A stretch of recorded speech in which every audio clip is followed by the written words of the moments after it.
छोटी बहनें, उनको सबको मेरा प्रणाम, सबसे अभिनंदन वंदन करती हूँ और अपना धन्यवाद देती हूँ कि आपने आज अमूल्य अपना समय निकाल के आया और यहाँ पे इस मंच को और गर्व से मतलब गौरवान्वित करवाया।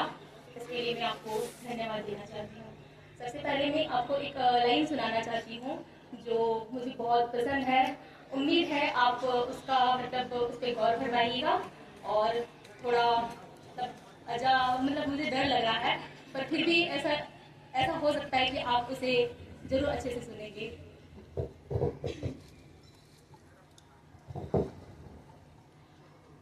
टूटने लगे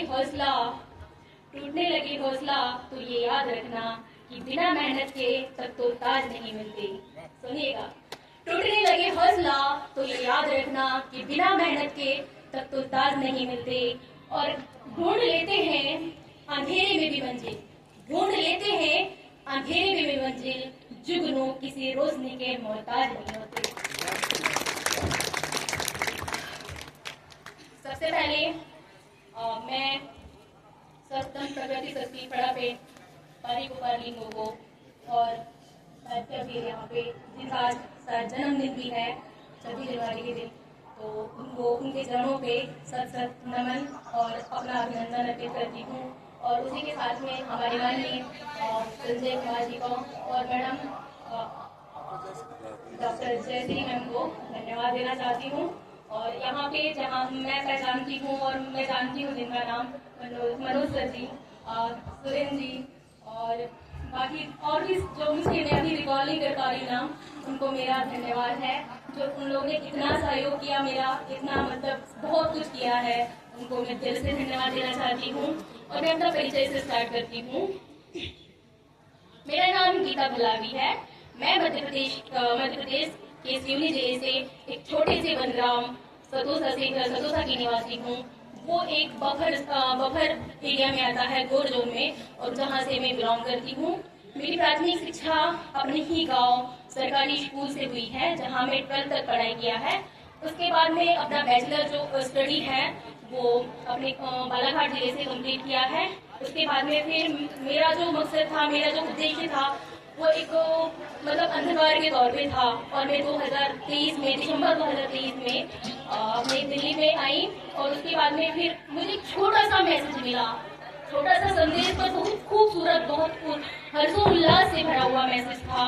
और जहाँ से एक किरण नजर आ रही थी मुझे कि कुछ तो है इस किरण में, कुछ तो है इस मतलब चमकती हुई रोशनी में, जहाँ से मुझे आगे का सफर तय करना है, जहाँ से मुझे आगे का सफर तय करना है। उसी बीच मुझे गुडविल इंडिया के बारे में जानकारी मिली, जो अपनी एक NGO है जो सामाजिक और शैक्षणिक रूप पे अशक्त समाज को सशक्त करने में अतुलनीय योगदान देता है, अतुलनीय योगदान देता है, जो अभी तक शायद मैंने तो नहीं देखा जो NGO शिक्षा के स्तर पे अपने समाज पे काम करती हो। मैंने पहली बार इससे मिला है और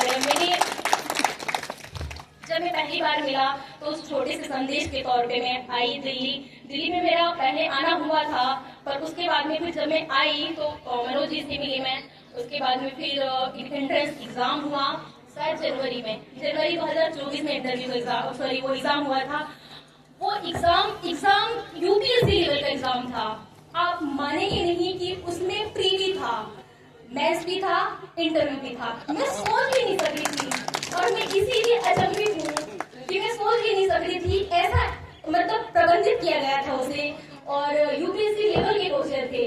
बस मुझे मनोज जी ने बताया था कि बस ये तैयारी करके आ जाना। तो मैं सोच रही थी मन में कि तैयारी करना है मतलब कैसे करना है।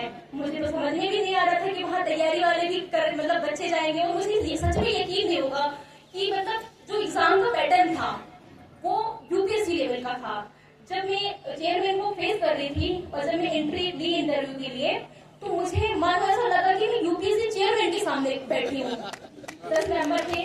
तो संजय सर ने मुझे मतलब मेरा जो डाउन हो रहा था, अपना हार्ट बीट तेज हो रहा था, तो उसे बोला कि कोई बात नहीं, सब लोग अपने ही हैं। तब मुझे थोड़ा ठीक लगा। उसके बाद में फिर मैंने अपना वक्तव्य भी बोलते गई क्वेश्चन के आंसर कुछ दिया। फिर मैंने इस तरह से मेरी जर्नी स्टार्ट हुई यहाँ से।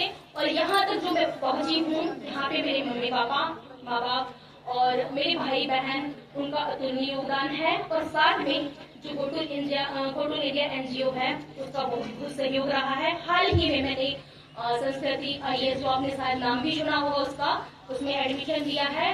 क्योंकि मेरा जो ऑप्शनल था वो दृष्टि IAS में नहीं था, इसलिए मुझे ज्योग्राफी ऑप्शनल के लिए संस्कृति IAS में एडमिशन लेना पड़ा। और वहाँ पे मैंने फिर एडमिशन लेके अभी अपने अध्ययन को जारी रखी हूँ। और हाल ही में नोएडा में शिफ्ट हुई हूँ ताकि मैं अपने आगे की पढ़ाई अच्छे से कर सकूँ। और लाइब्रेरी भी ज्वाइन किया है ताकि मैं अपनी स्टडी को और भी फोकस तरीके से कर सकूँ।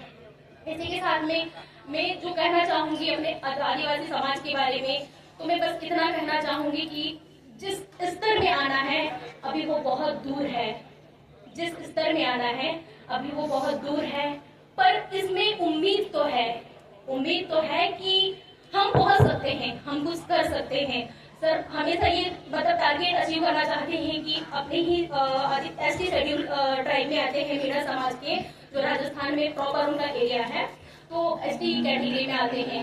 तो उन लोगों का जो स्तर है, उन लोग जो प्रशासनिक सेवा में जाते हैं, उन लोगों का जो परसेंटेज है, रेशियो, वो बहुत अच्छा है। उन्हीं की तुलना में अपना जो गौड़ समाज का परसेंटेज है वो बहुत कम है, बहुत बहुत कम। इनफैक्ट जहाँ से मैं आई हूँ वहाँ पे मेरे अलावा मुश्किल से भोपाल तक की भी कोई बच्चिया ने सफर तय किया होगा। भोपाल तक भी कोई बच्चे सफर तय किया होगा ये तो मुझे नहीं लगता, क्योंकि मेरे ही इलाके में जहाँ मैं जानती हूँ उन लोगों की या तो शादी हो गई है या तो फिर उनको घर पे बंद करके रख दिया जाता है। उनको पढ़ने के बारे में शुरू से उनका माइंड वॉश सेट कर दिया जाता है कि 15 साल